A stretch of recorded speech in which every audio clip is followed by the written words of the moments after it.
Henri à Tangana. Nous voici à un moment où on a parlé énormément de ce conflit.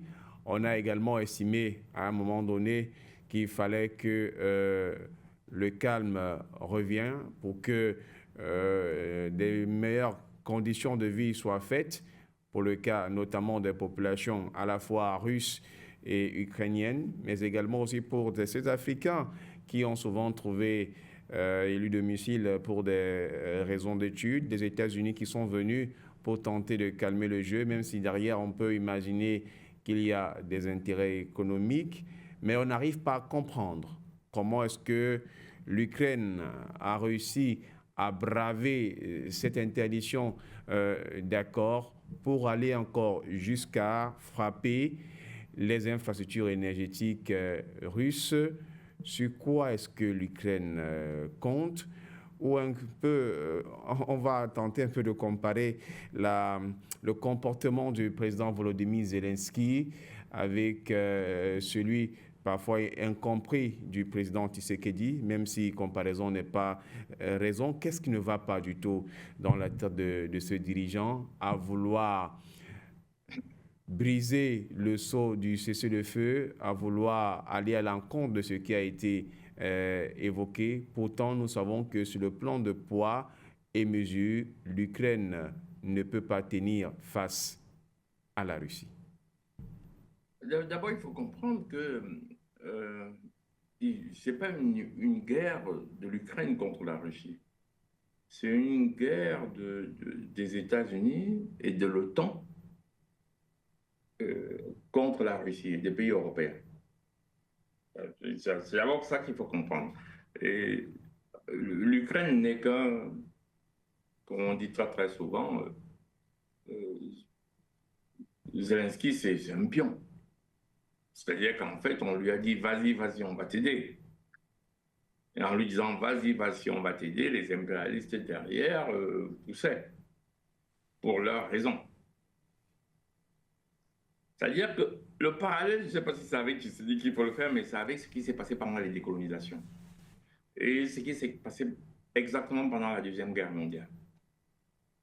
Ce que les gens ne savent pas, c'est que pendant toute la Deuxième Guerre mondiale, la première aussi d'ailleurs, les États-Unis s'enrichissaient. Les grandes sociétés comme Ford et tout le reste faisaient du business avec l'Allemagne nazie. Les GMC c'est General Motor Corporation, qui fait GMC, qui a construit aussi les voitures de marque Chevrolet et tout ça. Donc Ford, GMC et tout, c'est eux qui fournissaient les forts de guerre allemands. Très bien. La deuxième chose à savoir, c'est que les États-Unis ont dit que les États-Unis sont entrés en guerre, mais on oublie souvent que les États-Unis sont entrés en guerre en 1944, quand la guerre était finie. Même s'ils disent aujourd'hui qu'ils sont venus sauver la France. En réalité, ceux qui ont fait la guerre, c'est la Russie. C'est parce que la Russie a gagné la bataille de Stalingrad que la Deuxième Guerre a été remportée par ceux qui sont appelés alliés. La France, on n'en parle pas. L'Allemagne a marché dessus en quelque temps. C'est la Russie qui a perdu 11 millions de civils, à peu près le même nombre en soldats. Pas les Américains. Les Américains vont faire le débarquement en Normandie, mais comme ils sont des bons communicateurs, ils expliquent aujourd'hui que c'est grâce à eux. Pourquoi est-ce que j'attire l'attention? C'est pour savoir que quand il y a une guerre, il y a des intérêts qui sont mis en jeu. C'était une guerre américano-otanienne contre la Russie.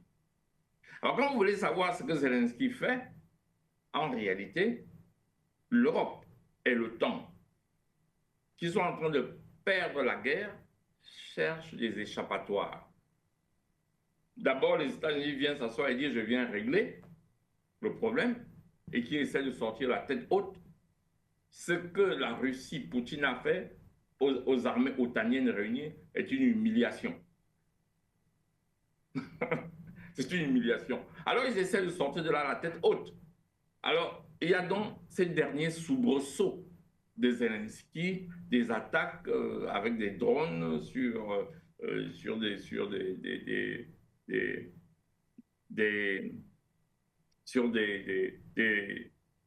le matériel énergétique, en tout cas les installations énergétiques, parce qu'il y a des raffineries, il y a des terminaux méthaniers, c'est-à-dire en fait qui contiennent des réserves de gaz, qu'on appelle des terminaux méthaniers, c'est-à-dire du méthane. C'est stocké en grande quantité. Ils attaquent et ça explose. Il y a des raffineries, il y a des endroits de réserve. Voilà. Mais ça n'a pas d'ampleur stratégique. Parce que quand tu attaques dans une guerre, tu attaques, tu dis j'attaque parce que stratégiquement, ça va me permettre d'avoir telle position et continuer.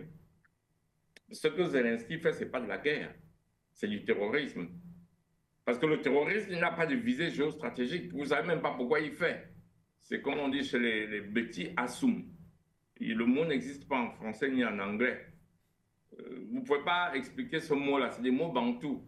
Les gens qui sont petits, quand on dit que mot anasum. Les gens disent, au Cameroun, les gens traduisent ça souvent par ongat. Mais ce n'est pas ça que ça veut dire. Chez nous, c'est un mot qui traduit un trait de caractère de quelqu'un. Je n'ai pas encore trouvé le mot en français. Quand je trouverai l'équivalent en français, je vous le dirai. C'est ce que Zelensky fait.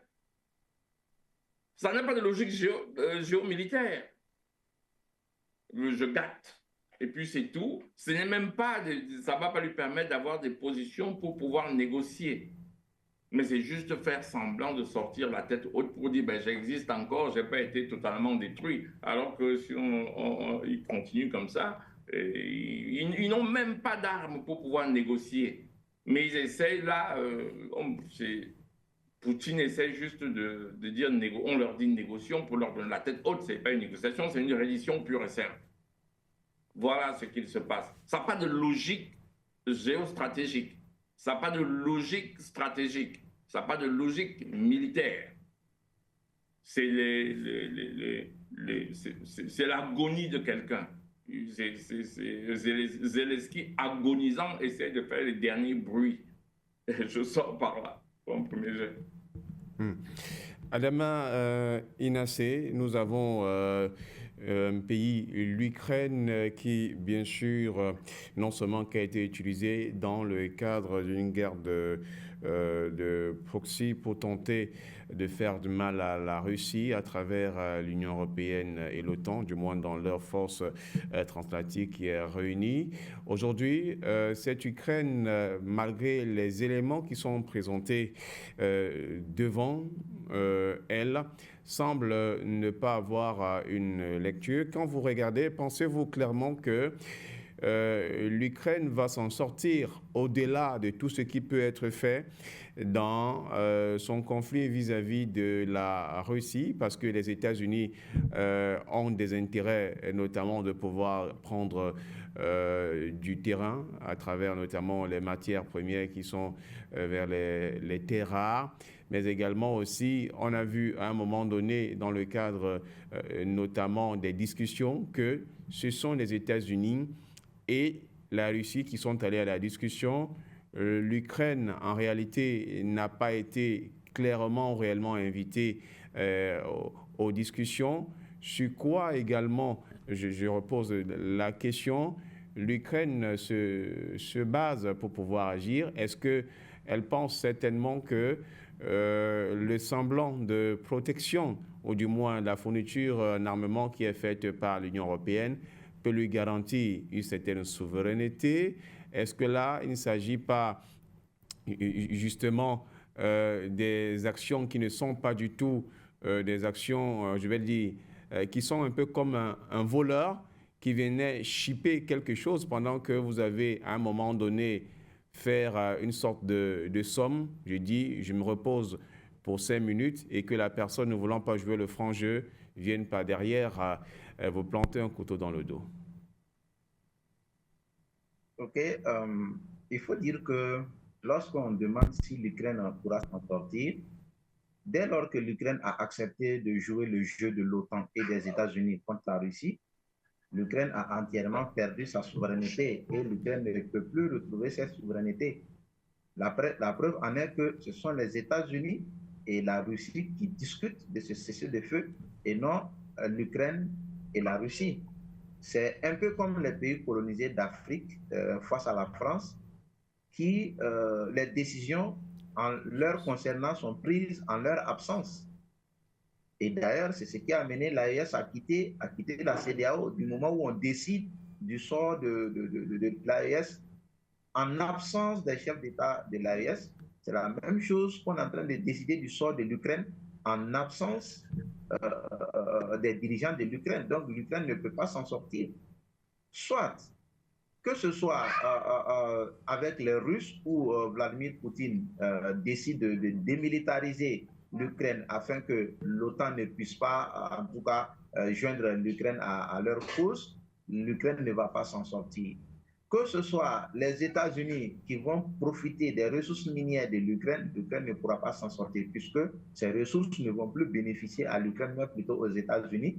Et là encore, les décisions importantes pour l'Ukraine ne seront plus prises en Ukraine, mais plutôt aux États-Unis. Que ce soit l'un ou l'autre, l'Ukraine ne s'en sortira jamais.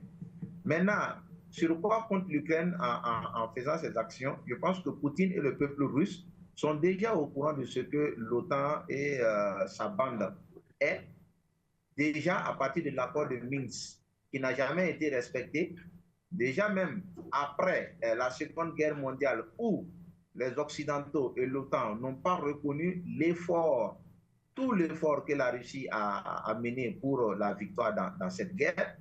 Les documentaires, les films et autres reportages que les Occidentaux font sur les guerres et sur les implications des uns et des autres, en omettant sciemment et consciemment l'effort de la Russie et de l'Afrique, il faut noter que c'est la même méthode que ces jaloux compétiteurs envahisseurs sont en train de mener avec la Russie aujourd'hui en voulant demander un cessez-le-feu.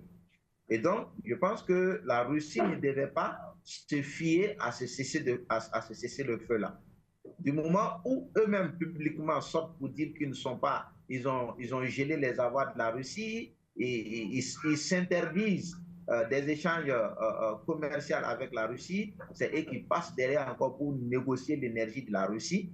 Ce sont des gens qui sont perfides, qui n'ont jamais été dignes de confiance.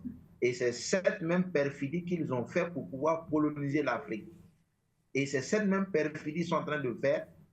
Et derrière, ils poussent l'Ukraine à des actions pour, comme le docteur le disait, pour se laver la face. Parce que malgré tous ces armements qu'ils ont envoyés, malgré tous ces apports, souvent même des mercenaires qu'ils ont envoyés, la Russie leur a botté le cul, vous m'excusez le terme.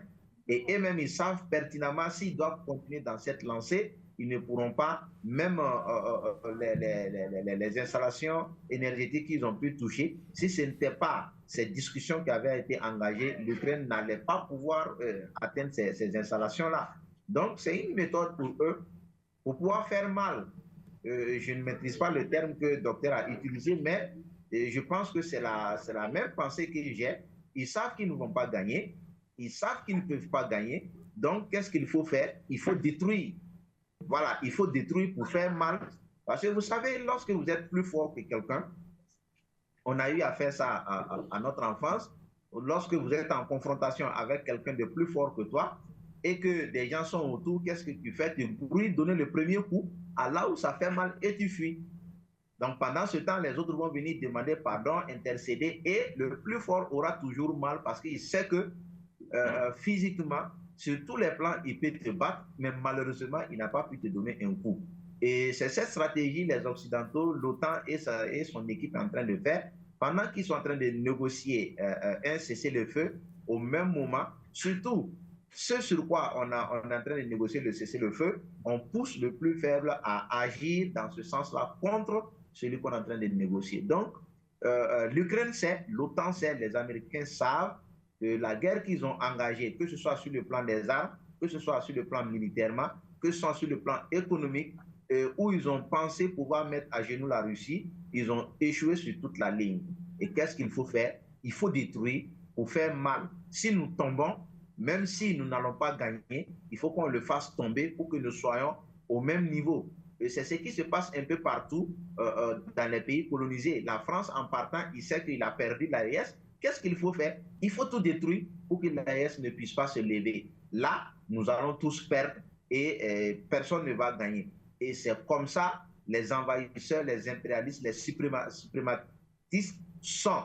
C'est comme ça ils sont, ils ne peuvent pas et ils ne veulent pas que quelqu'un d'autre puisse évoluer. Et c'est dans cette mesure-là qu'ils sont en train de pousser l'Ukraine à attaquer la Russie tout en sachant que l'Ukraine ne moyenne pas la Russie. Voici un peu ce que je pense par rapport à cette situation.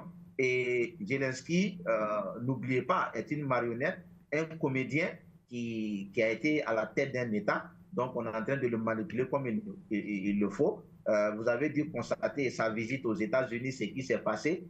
Comme un chien, la queue entre les jambes, il est sorti. Et quand on l'a promis de lui apporter les armes en échange de l'exploitation de ses ressources minières, ben, il brandit les muscles comme s'il est fort, mais en sachant intérieurement qu'il ne peut pas, ben, il ne peut que obéir aux ordres que l'OTAN va leur donner. La preuve en est que juste après que les États-Unis ont demandé à l'Ukraine de négocier le cessez-le-feu, et ils se sont rassemblés pour apporter leur soutien. Et c'est ce soutien-là qui galvanise l'Ukraine pour attaquer la Russie. Mais que ce soit l'Ukraine, que ce soit les Occidentaux ou l'OTAN et son équipe, s'ils ne prennent garde, après ils vont se demander mais qui les a conduits à cette erreur. Donc il est temps pour eux d'ouvrir les yeux, d'accepter l'évidence et de chercher à négocier sincèrement avec la Russie que de jouer à des coups bas qui vont par la suite leur coûter ce à quoi ils ne s'attendaient pas. Merci à vous.